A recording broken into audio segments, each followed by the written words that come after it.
Sometimes I wonder how different everything would be if I'd never trusted them.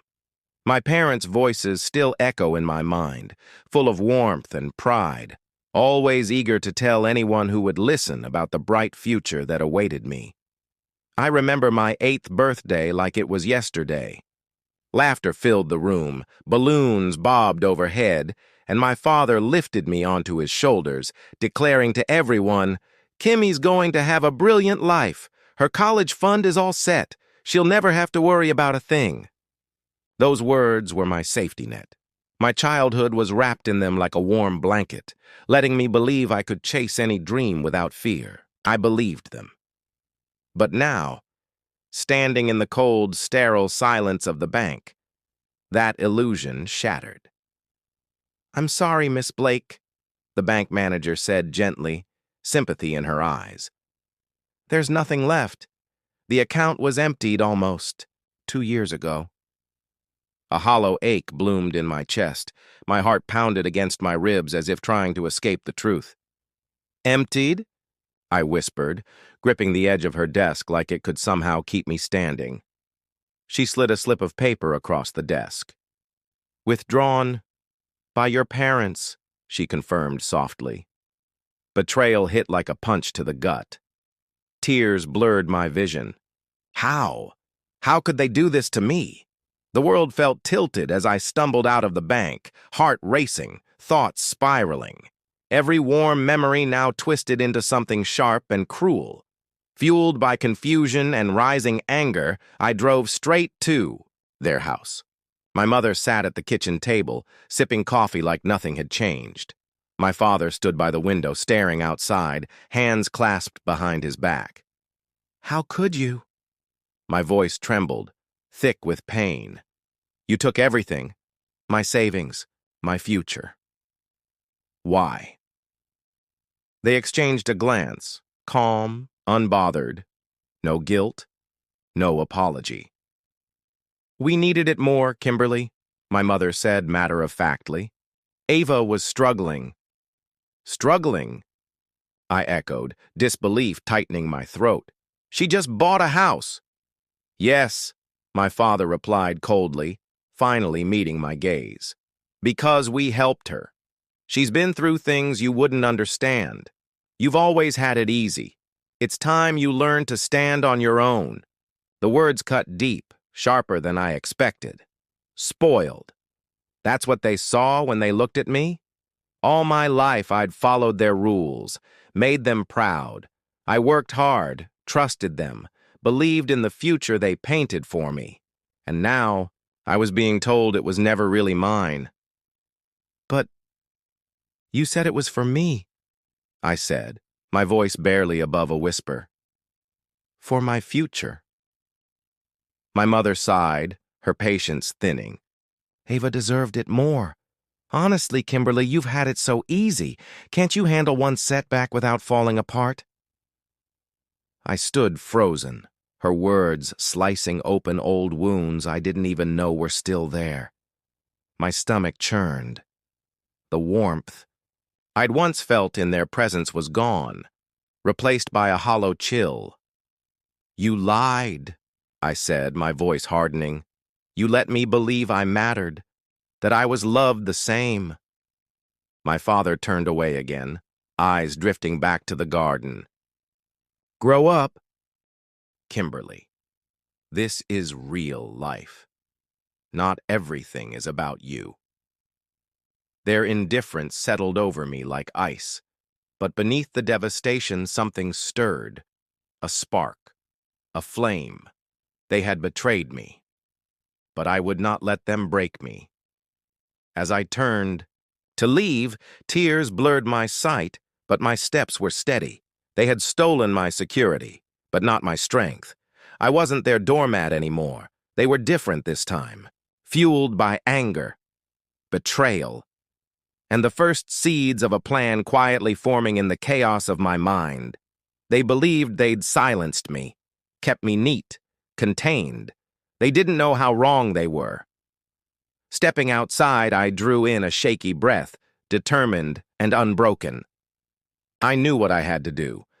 My parents had rewritten my past without permission. But I would take control of the future. They'd learn the consequences of betraying someone they never imagined would fight back. That night, sleep never came. Memories surged forward like a tide, the patterns of favoritism I'd long brushed aside. Birthdays where Ava's gifts sparkled while mine were forgotten, smoothed over with careless apologies. My academic triumphs met with indifferent nods, paling next to their applause for Ava's smallest wins. Every conversation was a subtle orbit around her needs, her excuses, her comfort. Desperate for understanding, I decided to confront Ava. Maybe, just maybe, she'd see my pain. I found her lounging on the patio, sipping wine, laughter spilling from the friends around her. The moment they noticed me, it all fell silent. "Ava, we need to talk," I began, voice steady but brittle. She raised an eyebrow, already smirking. "About what now?" "Our parents used my savings to buy your house," I said plainly. I watched her for a flicker of guilt. Ava laughed, loud and cruel. "You're so spoiled, Kim. Honestly, stop whining. It wasn't even your money. It was just sitting there, wasted on you." Her friends looked uneasy, but Ava didn't flinch. Humiliation burned through me as I turned to leave. Then I heard her, voice full of mockery. "Can you believe she thinks she deserved that money? Like she's ever struggled for anything." Each word sliced deeper. That was when anger fully bloomed, burning away any last trace of hesitation. She thought she'd won. But this battle was just beginning. In the days that followed, a hollow ache settled deep inside me. My parents had always painted their neglect as trust in my independence. But now, faced with their blatant favoritism, I felt invisible.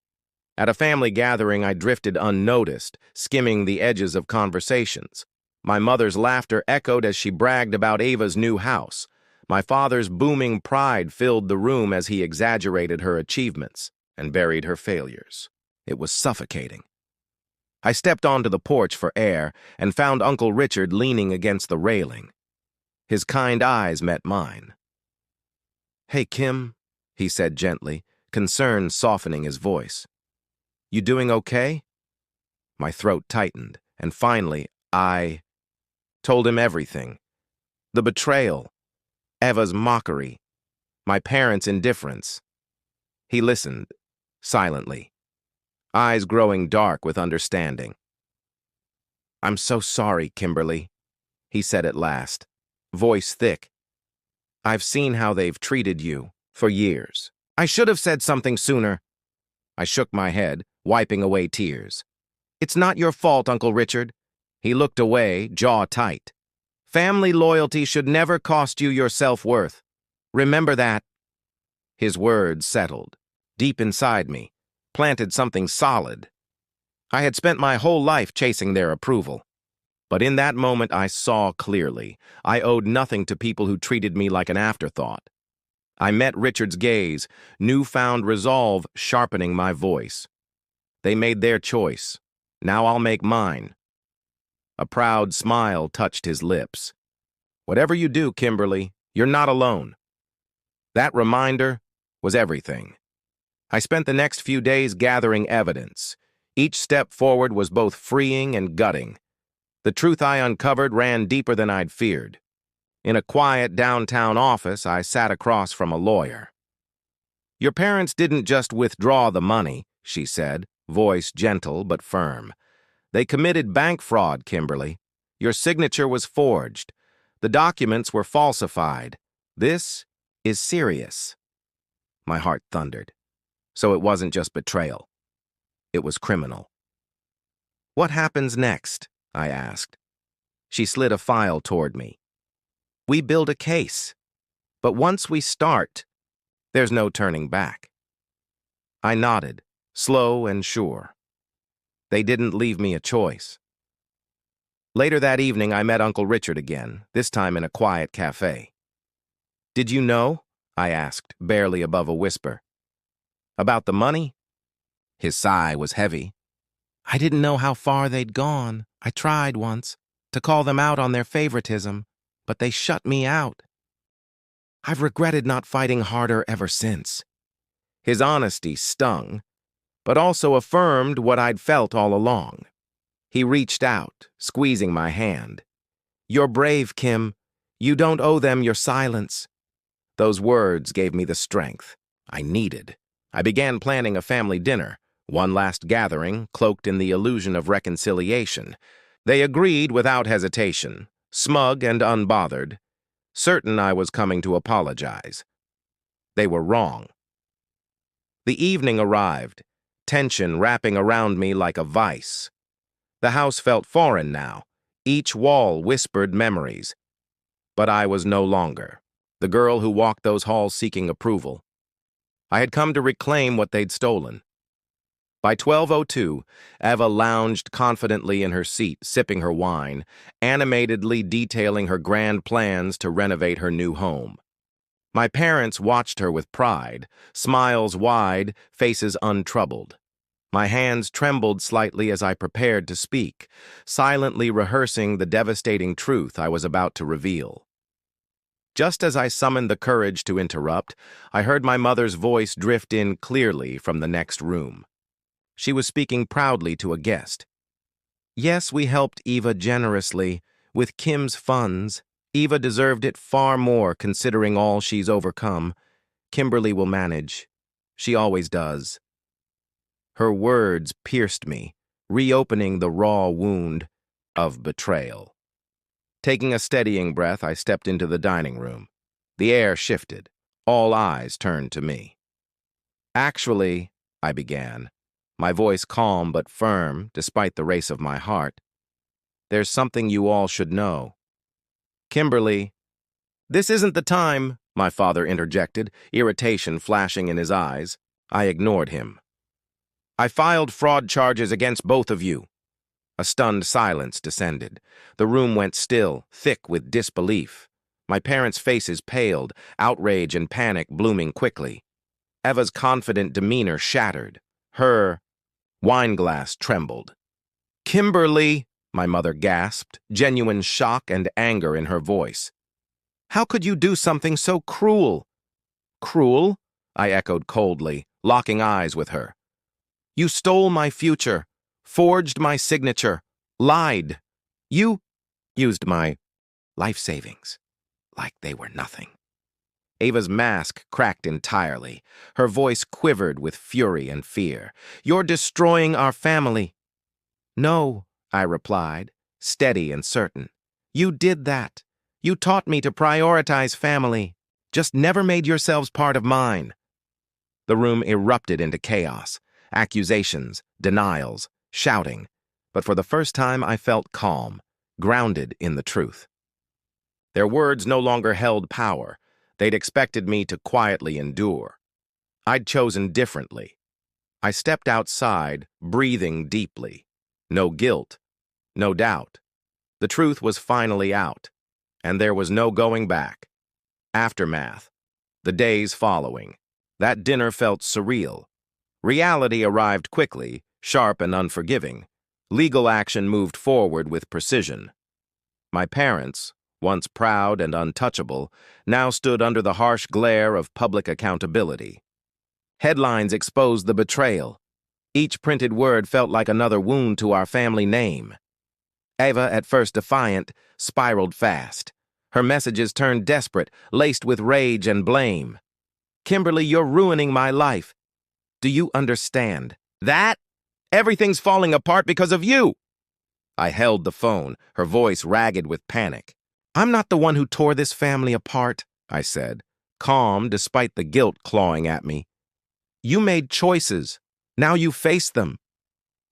Her fury dissolved into sobs, but I didn't yield. I had let guilt and misplaced loyalty chain me for too long. Now I was free. Healing. Still, the guilt lingered in quiet moments. Late at night, doubts crept in. Was I cruel for holding them accountable? Was the collapse of my family my fault? I wrestled with the questions. heart heavy with longing for a version of love that had never truly existed. In those dark hours, Richard anchored me. One evening on his porch, I finally said it aloud. "They were my parents, Richard," I whispered, tears falling. "I still love them, even now. Is that wrong?" His gaze softened. "Love isn't wrong, Kim. It's human. But loyalty doesn't belong where it isn't returned. They chose Eva, again and again, at your expense. They left you no choice. You deserved better." His words sank in, stilling the storm inside me. I wasn't heartless. I was brave. And I was finally choosing me. No matter how painful, the consequences of my parents' betrayal unfolded with ruthless precision. Their finances crumbled under legal scrutiny, forcing the sale of their home and assets. The public humiliation was unrelenting as friends and neighbors uncovered the truth they had worked so hard to hide. Ava, once perched on a pedestal of imagined superiority, was unceremoniously brought down. She sold her home, along with the illusion of control she had clung to for so long. Despite it all, I kept my distance, refusing to be pulled back into their manipulative orbit. Her messages began to shift, each one more desperate than the last, oscillating between righteous fury and tear-streaked apologies. They tested my resolve, but Richard's steady voice anchored me. "Remember, Kim," he would say gently. "They chose this path. You deserve peace, not their emotional blackmail." And slowly, I began to rebuild. I stood on my own, financially stable, emotionally stronger than I had ever been. Every step forward felt lighter, more deliberate. A quiet truth began to take root. The family I longed for wasn't built on shared blood, but on love, trust, and mutual respect. One evening, Ava called again. Her voice trembled with desperation. "Kimberly, please. I'm your sister. Help me." For a moment, old instincts rose, an ache to comfort. But then came the memories, the betrayal, the arrogance, the disregard. "Ava, I can't," I said, calm and steady. "Not anymore." Her silence thundered on the line as I ended the call, the weight of guilt lifting from my shoulders. The family dynamic had reversed. Now they faced accountability, and I, at last, was free. Standing on Richard's porch, the night air fresh, against my skin, I embraced the clarity pain had delivered. The hardest battles had brought the most profound growth, and I was no longer looking back. In the months that followed, I flourished. Freed from my family's shadow, I thrived, both professionally and personally. Each new day brought opportunities I had only dared to dream of. My life was finally mine. Richard remained by my side, a quiet source of strength. I bought my first home, a cozy bungalow on the edge of town. As I stood on the porch, keys in hand, I felt something deeper than pride. This wasn't just a house. It was a testament to every storm I had weathered. Every moment I had chosen to rise instead of retreat. At work, I quickly advanced. My efforts were finally recognized. My insights were valued. I was respected in ways my family never offered. Every accomplishment was a reminder. My worth wasn't tethered to others' approval, but rooted in integrity and resilience. Sometimes the past would sneak up on me. One afternoon, I passed a local diner with a "Help Wanted" sign in the window. I thought of Ava, wondered if she had hit her lowest point.